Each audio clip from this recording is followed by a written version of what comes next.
Hello everyone, today I am going to discuss a problem in mechanics and we are going to focus on the kinematics of the system.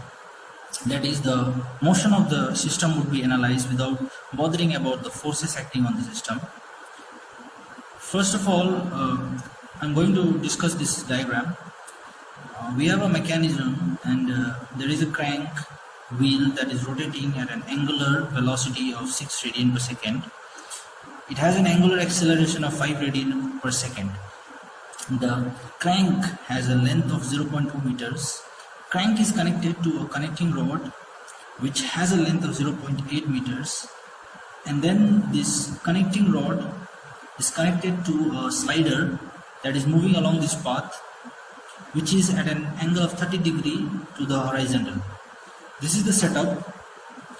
We are supposed to find the velocity of point C, acceleration of point C, angular velocity of this connecting rod BC, and angular acceleration of this connecting rod BC. So I'm going to discuss some of the important concepts that is required in order to solve this problem. If you want, then you can pause this video and try to solve this problem for yourself and then resume to see the techniques that is used in order to solve this problem. First of all, we are supposed to find the velocity of point C.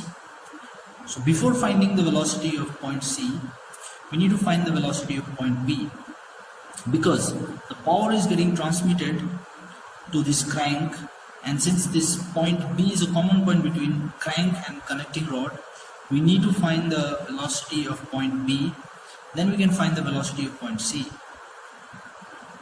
Now, to define a velocity of any point in space, we need to define in terms of relative to some other point. In our case, we will define in the velocity of point B relative to velocity of point A. Now we can use the vector equation in order to define the velocity of point B. Now velocity of point B with respect to A can be written as velocity of B minus velocity of A. This is the equation of relative motion in vector form. Now this also can be written in another way, that is, velocity of B is equal to velocity of A plus velocity of B with respect to A. We already know that the point A is fixed, and so this velocity would be 0, and velocity of B with respect to A can be written as angular velocity of connecting crank BA cross position vector of B with respect to A. This is like writing V equal to omega r, but this is in vector form. We need to take care about the direction of angular velocity as well as this position vector. So in order to find the direction of angular velocity, we can use the right hand thumb rule or right hand screw rule. If you see that this is the positive y direction, this is the x direction, and the positive z direction is pointing upward. So if you use the right hand screw rule, then since this is rotating in the clockwise direction, the thumb will be pointing in the downward direction. So the direction of this angular velocity would be in the downward direction. You know the magnitude, and you know the direction also, that is k cap cross the magnitude of this position vector is 0.2. So if you stand on A and observe B, then you need to look in this upward direction. If you stand on A and look at B, then you need to observe in positive y direction and you need to look till this point. So the magnitude would be 0.2 meters and direction would be j cap. So now in order to evaluate k cross j in vector algebra, we used to take this technique, and if you take this order I, j, k and move in clockwise direction, then it is considered to be positive, and move in anti-clockwise direction it is considered to be negative. In our case, k cross j is moving in the anti-clockwise direction. Kj would be negative I. This is a vector cross product. Cross product is a vector and dot product is a scalar, as we already know from vectors. So k cross j is coming to be negative I, and this negative and negative I would get positive. So the velocity of the point B would be 1.2 meter per second. After that, we need to find the velocity of C. You can use the same equation, like velocity of C can be written as velocity of B plus velocity of C with respect to B. This is the equation to determine the velocity of C. Velocity of B we have already found, and velocity of C with respect to B is omega CB cross position vector of C with respect to B. However, we have not yet determined the angular velocity of this connecting rod, which is also one of the question. So we cannot use this. So to find the angular velocity of this connecting rod, we need to use one important technique used to analyze the motion of a rigid body. Can we agree on the fact that this connecting rod is a rigid body? So what is a rigid body? Rigid body is something in which the distance between these 2 points does not changes. That is known as a rigid body. If this is deformable, then this body might deform and this distance might change. So a rigid body, no matter what, the distance between these 2 points does not changes inside a rigid body.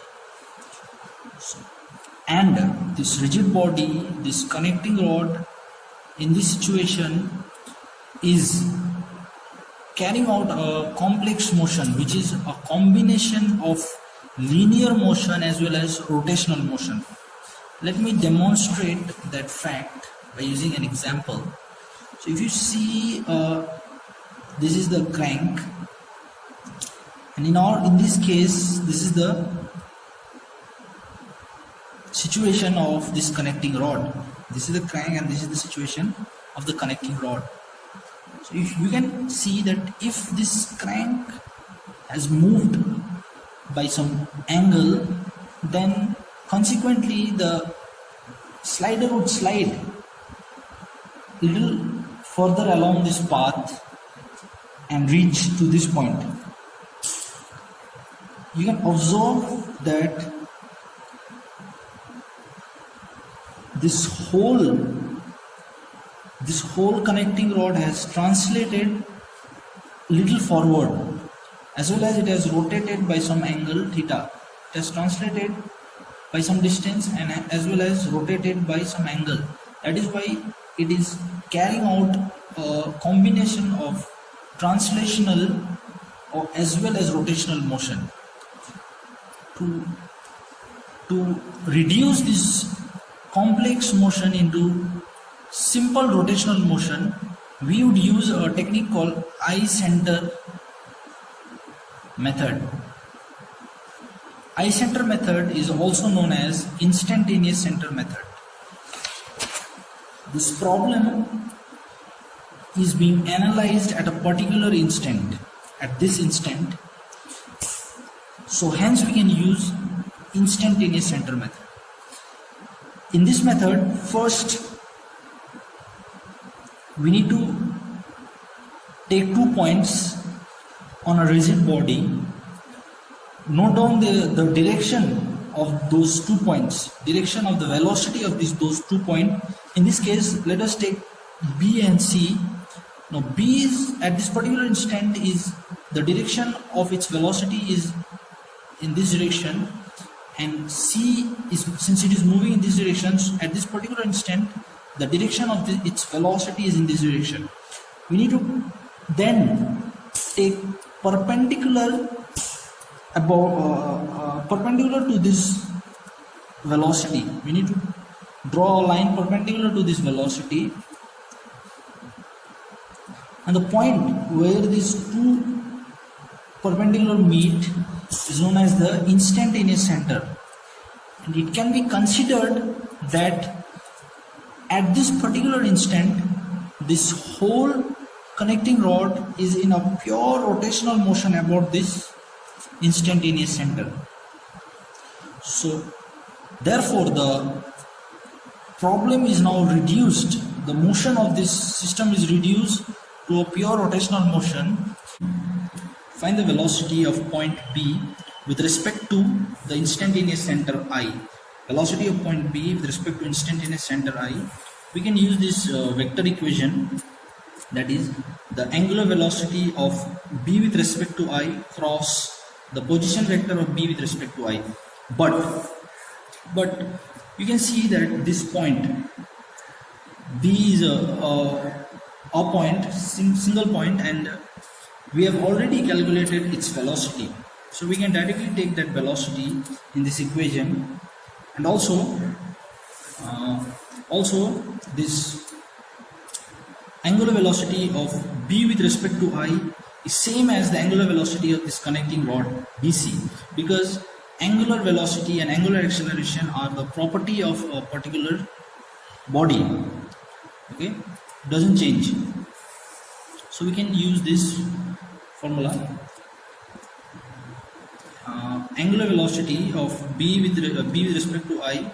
Now direction, in order to calculate the direction, this is moving in an anti-clockwise direction. If you use the right hand thumb rule, the thumb will be pointing in the opposite direction, so it would be positive k cap. And also the magnitude, we need to calculate the magnitude of this distance BI. If you stand on this point and observe B, then you need to look in the negative y direction, or negative j cap. This is j cap, this is I cap, so this is negative j cap. So you need to look in the negative j cap and you need to observe till this point. So the magnitude would be this length.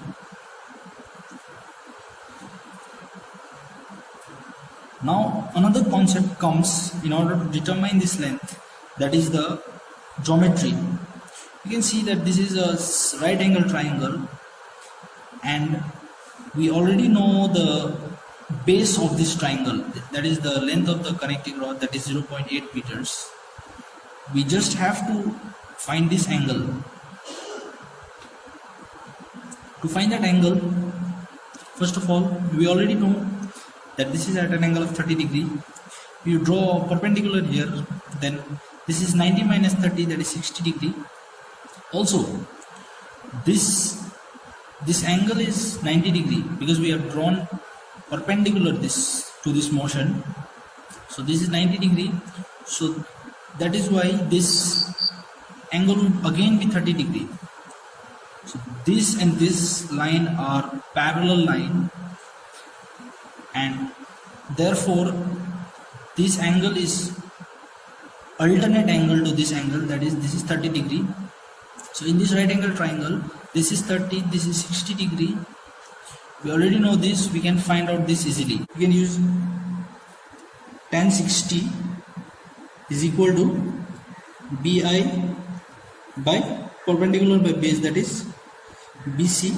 So we already know BC and tan 60 can be evaluated, so that is coming out to be tan 60 into BC is coming out to be 1.38, and K cross J can be found out by the same vector technique, that is Kj is negative I. So the negative and negative I get cancelled and Kj is coming out to be just I. I and I is getting cancelled, and omega Bi, or angular velocity of this connecting rod, is coming out to be 0.86. After that, we can then use the equation of this relative motion to find out the velocity of point C.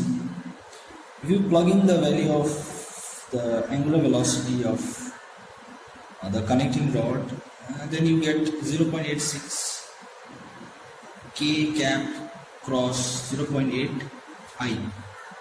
Now the direction of this angular velocity is simple.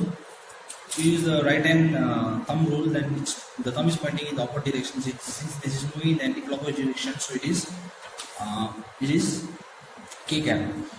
Also, the position vector, direction of the position vector of C with respect to B. C with respect to B. If you stand on B and observe C, you need to look in the positive x direction. That is why it is I cap. Ki, by using the same technique, Ki is J, positive J. This is in the clockwise direction. So K cross I would be positive J, and 0.86 into 0.8 is coming out to be 0.688. K cross I is J. So we have found out the velocity of the point C in vector form, and the magnitude of this velocity is coming out to be 1.37 meter per second by using a simple technique to calculate the magnitude of a vector.